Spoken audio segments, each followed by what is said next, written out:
As controversy and fears continue to rage globally around central bank digital currencies and their likely introduction, the US Fed in January 22 published a white paper on what a CBDC could look like, seeking public opinion on what the risks and benefits a CBDC could have on the US. Last month, it released the responses in 9 documents, with an overwhelming majority of Americans expressing concern a CBDC would compromise essential freedoms, further centralise monetary policy, and make the country's currency vulnerable to hacking. Joining us as she does regularly is our US correspondent, Katie Dixon. Katie Dixon, good afternoon, good evening, good morning. How are you? Hey. How you doing, Ben? Good, thank you. So, is the US Federal Reserve likely to introduce a CBDC, even though Americans are a bit nervous about what it could mean? I think at this point, it's still probably a little way off. They did publish that paper and, have tried to get the public's input on it and whatnot, but there still is a lot of talk about it. There's a lot of unknowns about it and things like that. I do know the Federal Reserve has come out and said they're not going to do anything, unless everyone's on board kind of thing, not just the public, but, Congress and the White House. And sorry, we're going like this. That's okay.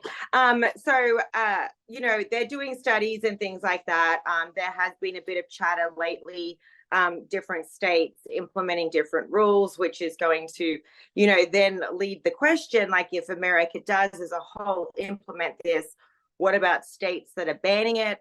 Florida, Indiana, just 2 days ago, banned the use of the central bank digital currency as money in those states. So what happens if America introduces it? What happens, and there's a lot of other states as well that are pushing to ban it and even just get it banned, period, not just in their state. But I think it's a long way off. The Secretary of Treasury, she has come out and said that they're studying different options. They're going to be meeting with government agencies regularly to discuss whether they're going to adopt this or not and how it will look like for people. But I think we're still a long way off at this point, and we've got people that are nervous about it, and we've got people that are all for it. So China apparently already has a centralized digital currency. The fear is, I suppose, that, with the emergence of, further emergence of China, of India, of Russia, there's potentially a move away from the US dollar. Is that a concern for people in the US about the devaluation of the US dollar? I think that would probably be something that, the Treasury and whatnot are looking at.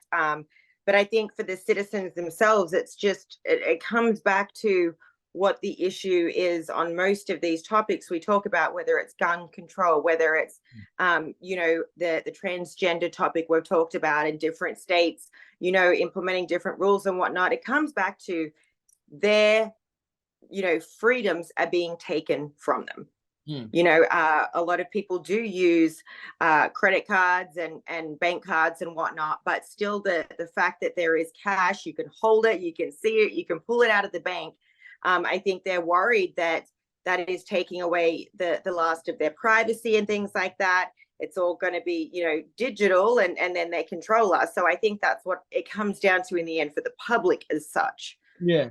No, that's there's been here in Australia, recently, the founders of AI, or, designers of AI technology, being fearful of what the implementation of that could be. And it's a bit like being, the inventor of the atomic bomb and going, I'm not sure this was such a great idea. But that's exactly right. It could potentially take away more and more freedoms of the individual, which is a huge issue for the Western world.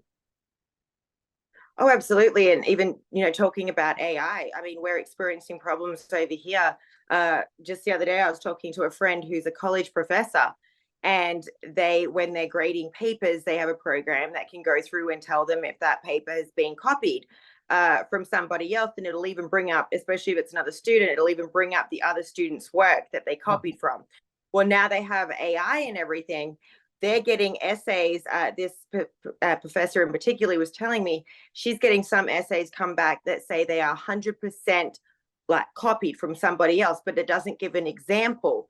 And then what she's come to learn is by speaking to those people that, you know, it said that about, they all used one thing, and that was a spelling and grammar software called Grammarly that simply just corrects your grammar and spelling and things like that. But everyone who used it, it came back and said it was 100% copied. So she is supposed to fail them if that happens, and she's saying she's not going to fail them. She doesn't trust it yet. We haven't used it enough yet. And I think that's the thing with this digital currency as well. Are we really just going to throw everything into this and just hope for the best? Obviously, they're saying that they're going to make sure that you know, it's safe for everybody and whatnot, and it does have some benefits. But is that really a risk that everyone wants to take? I think there's still that generation that wants to see that money, that cash is king. You know, they still have you know, money. And what's really interesting is I got to thinking about it, you know, and when I moved here 13 years ago, back then, I could already transfer money from bank to bank. You know, I'd get on the Commonwealth or Westpac or whatever. I could just transfer the money over to another bank, send it to somebody. We still can't fully do that over here in America. Oh, really? Yes. And it's so interesting because as advanced as America is in so many ways, we are so behind on other things. If I want to send money from one bank to another, I have to get it. Now I've drawn a blank. I have to get it wired over. Really? And they still have checkbooks. They use checkbooks over here. I can, if I have multiple accounts with the same bank, I can move money between those accounts. Okay. But if I have an account with this bank and I want to move it to this bank, I can't do that. I have to have it wired over. And they're just starting to implement that exciting internet banking transferring thing. And I'm like, we've been doing that for 20 years in Australia, you know, and we're just now doing it now over here. It's so odd to me. I mean, you know, from somebody that used to run businesses and stuff, we would do, you know, you'd run a payroll at the start of the, you know, on a Tuesday or a Wednesday, and the money would be in your account by Friday. Now businesses will run their full payroll on the day that it's due, because it will hit the accounts that same day. Doesn't matter what bank they're in.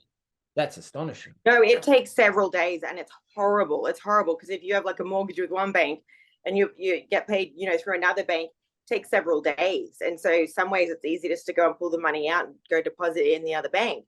So I mean, that's interesting about it. If we're going to make this a global digital currency, well, we're really far behind in many ways to other countries, and they are far behind compared to us. And the banks earn, you know, that money that leaves your account, and say it's coming to mine, that's going to take 3 days. The bank's actually earning money on that, on your money, when it's not sitting anybody. We're in anybody's account for 3 days. I mean, that's unbelievable. Yeah. I mean, really, the best way to transfer money now is PayPal, Venmo, Cash App, all those different, you know, transfer apps. Even if, you know, my dad back home wants to send money, he just sends it over via PayPal. It's cheaper.